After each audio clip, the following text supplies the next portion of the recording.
형사사건에서 공판 기일 변경 신청을 어떻게 하는지, 실무 기준은 무엇인지 궁금해하는 분들이 많습니다. 원칙적으로 공판 기일은 한 번 지정되면 바꾸기가 어렵습니다. 특히 재판부가 변경을 허가하지 않으면 무조건 출석해야 하죠. 하지만 정당한 사유가 있다면 기일 변경 신청을 시도해 볼 수 있습니다. 예를 들어 갑작스러운 사고나 질병으로 입원했거나 직계존속의 장례식처럼 중요한 경조사가 생긴 경우가 대표적입니다. 또는 사건 기록 검토나 증거 준비에 시간이 더 필요한 경우에도 신청할 수 있습니다.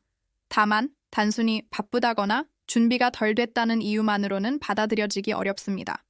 재판부가 납득할 만한 객관적인 자료, 예를 들면 진단서나 부고장 같은 서류를 함께 제출하는 것이 중요합니다. 이런 절차 하나하나가 재판 결과에 영향을 미칠 수 있습니다. 그래서 저희는 사건을 맡을 때 이런 작은 디테일부터 놓치지 않으려 합니다. 경찰 조사 단계부터 각 범죄 유형의 핵심 쟁점을 파악하고 여러 시나리오를 준비해두죠. 저희는 성공 보수 없이 사건 자체에만 집중하는 구조를 택하고 있습니다. 그래야 결과에 얽매이지 않고 오직 의뢰인에게 가장 유리한 방향이 무엇일지 독립적으로 판단하고 책임감 있게 대응할 수 있기 때문입니다. 민사사건 역시 마찬가지입니다.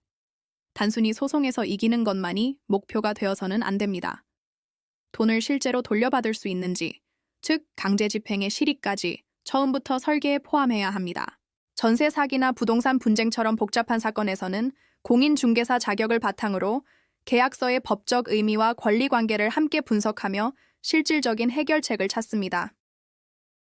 이혼이나 상속 같은 가사 사건은 당장의 감정 다툼을 넘어 장기적인 분쟁 가능성까지 예측하고 대비하는 설계가 필요합니다.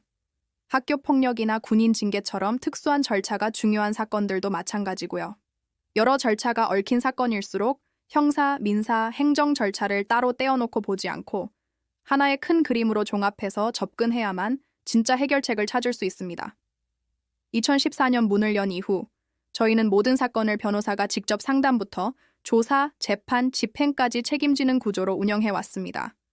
사무직원을 거치지 않고 변호사와 직접 소통하며 전국 어디든 전자소송으로 신속하게 대응합니다. 과장된 약속 대신 현실적인 가능성과 위험 요소를 투명하게 설명하며 신뢰를 쌓아왔습니다. 이 모든 과정은 의뢰인의 오늘뿐만 아니라 내일까지 함께 고민하기 위한 저희의 약속입니다. 이렇게 민사, 형사, 가사, 행정 전반에 걸쳐 원칙을 지키며 사건을 다루는 곳, 바로 법률사무소 아신입니다.